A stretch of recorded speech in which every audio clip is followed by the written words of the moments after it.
tecnologia suficiente tanto para a construção, né, quanto a nível de projeto dos transformadores, em que é possível usar softwares cada vez mais sofisticados para que o transformador seja bem projetado, mas que, em geral, as concessionárias e os usuários dos transformadores não detêm.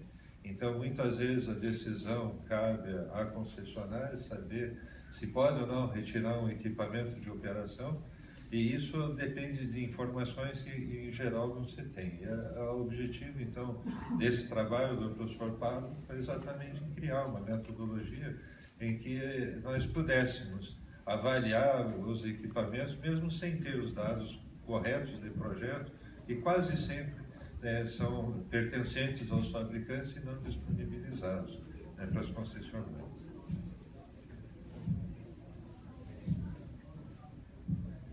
As falhas, o trabalho também é de autoria do professor Pablo, do LACTEC e da COPEL, e o grande motivador de se desenvolver esse trabalho foram as falhas, como o meu colega falou, antecessor, de 3 transformadores que praticamente em 2 meses, transformadores de 500 kV 150 MVA, que foram danificados na usina de Foz do Areia. Esses defeitos provavelmente surgiram em função de manobras necessárias na subestação isolada gás SF6, que geraram surtos do tipo VFT e que certamente foram a causa do dano desses 3 transformadores. Em 2 ou 3 meses, 3 equipamentos foram danificados, uma máquina da usina ficou parada por uma boa quantidade de tempo, em função da não existência de tantos transformadores de reserva. Mesmo equipamentos que foram refeitos, comprados para serem substituídos, operaram não o tempo estimado de 20 ou 30 anos, que se estima de operação do equipamento, e que com pouco tempo de uso também acabaram sendo danificados. Então o problema é muito sério. Como identificar? Se para os fabricantes, com toda a tecnologia possível, não é ainda viável definir uma vida para os equipamentos em função das características do sistema de transmissão e geração, muito menos para as concessionárias, que às vezes pouco conhecem sobre o equipamento adquirido, podem fazer. Então, equipamentos adquiridos para a reposição dos transformadores também mostraram-se sensíveis, ou mais sensíveis até do que os transformadores originais, que tinham algo perto de 30 anos de operação. O conhecimento envolvido no projeto e construção de transformadores é propriedade quase que específica e apenas dos fabricantes, dificilmente disponibilizado para as concessionárias.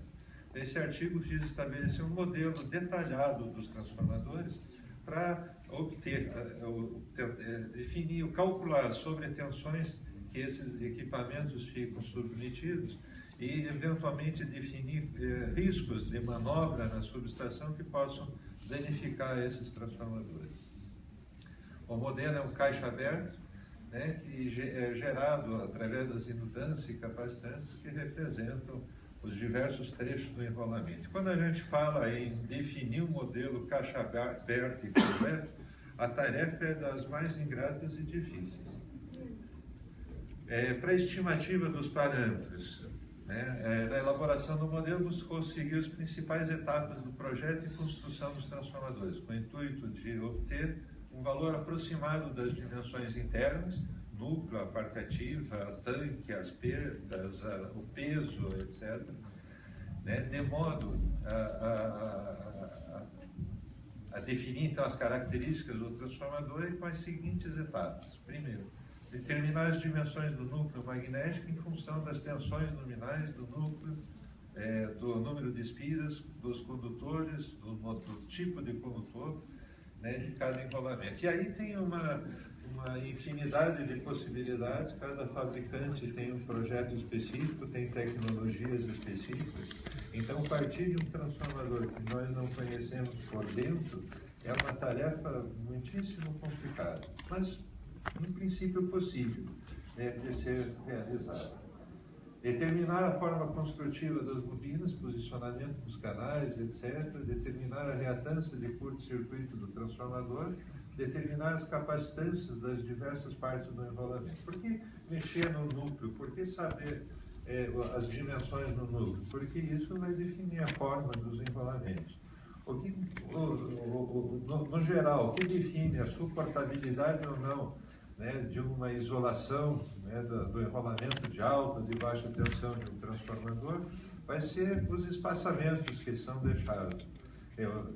Em função do número de espíritos do transformador, em função da tensão de operação, em função da potência que esse equipamento opera, é possível definir essas distâncias de uma maneira aproximada ao que o fabricante, se os dados não forem assim disponibilizados, é possível estimar algumas distâncias para cálculo de todas as capacitâncias e indutâncias e formar um modelo o mais completo que se possa produzir e através disso simular, aí sim, usar o modelo do transformador para avaliar em cada trecho do enrolamento qual a suportabilidade, quais são as exigências, né, a que ele fica submetido.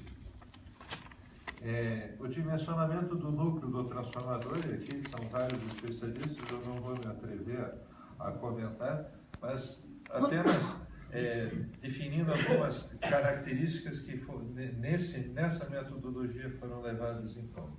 Então, em função do tipo de chapa, se é grão orientado, né, com riscada laser ou não, em geral, hoje se trabalha com em torno de uma densidade de fluxo de 1,7 Tesla, e para essas características nós vamos ter uma curva de perdas em função da esterese do núcleo magnético, né, definida nessa curva. Todo o processo começa a se saber qual é a tensão nominal, a potência nominal do transformador, o peso da parte ativa, a impedância de curto-circuito do transformador. Então nós vamos buscar elementos de forma a montar um modelo elétrico, né, que simule as condições daquele transformador. Então tudo começa em função de definir a seção do núcleo e o número de espíritos do transformador, é a função da tensão que ele deve operar. E de uma expressão antiga que a gente aprendeu, né, no curso de engenharia. Para dimensionamento no núcleo, aqui eu vou comentar apenas o caso de um transformador monofásico. Esse é o núcleo, né, de um dos transformadores que falharam na usina de Foz do Areia da Copel. Né, ele vendo de lado ou de cima, note-se que ele tem canais de circulação de óleo para resfriamento do núcleo. Né? Esses núcleos normalmente são do tipo, pode ser shell ou core, né? Nesse caso é um tipo de núcleo envolvente, né? Em que a perna central então é feita de lâminas, e para definir as características do enrolamento a gente teve que também estudar de que maneira é formado o núcleo, de modo que o enrolamento que veste essa perna de núcleo tem as características elétricas desejáveis. No dimensionamento do enrolamento, em geral, os condutores utilizados, né, são do tipo CTC, continuamente reverso, né? Reverso não, agora me fugiu o nome. O número de espiras, eles vão... Então, o número de espiras, a seção dos condutores, afeta a altura e a espessura das bobinas do núcleo. O espaçamento entre as bobinas e o núcleo afeta a reatância. Então, o parâmetro base para se fechar o projeto, o professor Pablo montou uma planilha Excel, em que todos esses parâmetros ficam amarrados, e isso é similar ao que os fabricantes de transformadores empregam nas suas fábricas, né, de modo que, mexendo no número de espiras, no número de discos, na largura dos enrolamentos, você pode definir a massa total da parte ativa ou as reatâncias de curto-circuito e assim por diante. A parte da planilha, a parte da planilha, então, que o professor mostrou, aparece aqui, parte-se de uma densidade de corrente, e através dessa densidade define-se, né, as dimensões dos enrolamentos, né, e o formato deles.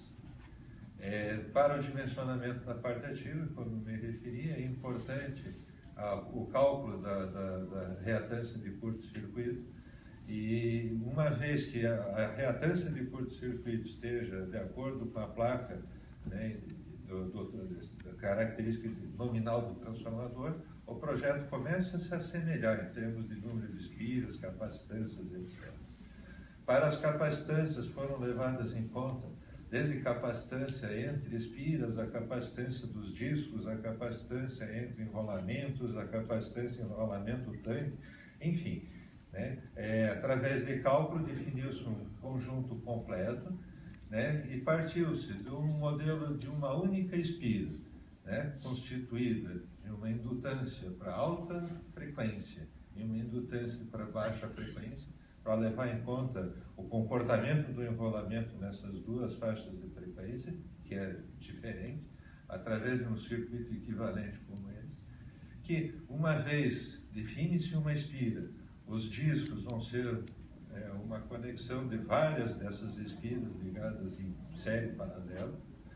Esses discos também, eventualmente, podem ser simplificados por um circuito similar ao de uma única espira, com características elétricas adequadas.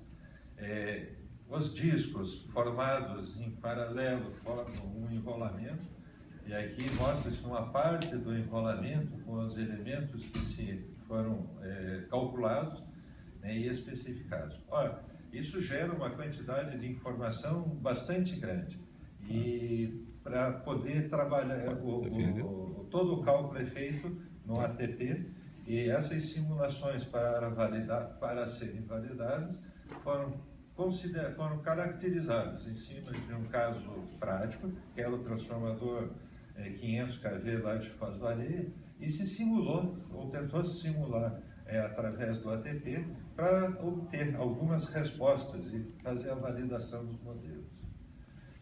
Para tanto, foi desenvolvido um programa que geraria automaticamente essa quantidade grande de dados. No ATP Draw, que alguns são usuários, é inviável de se fazer um modelo desse tamanho. Então, o professor Paulo optou em fazer um programa, e através desse programa é feita a geração automática de todos os registros, todos os dados, para fazer a simulação final no ATP.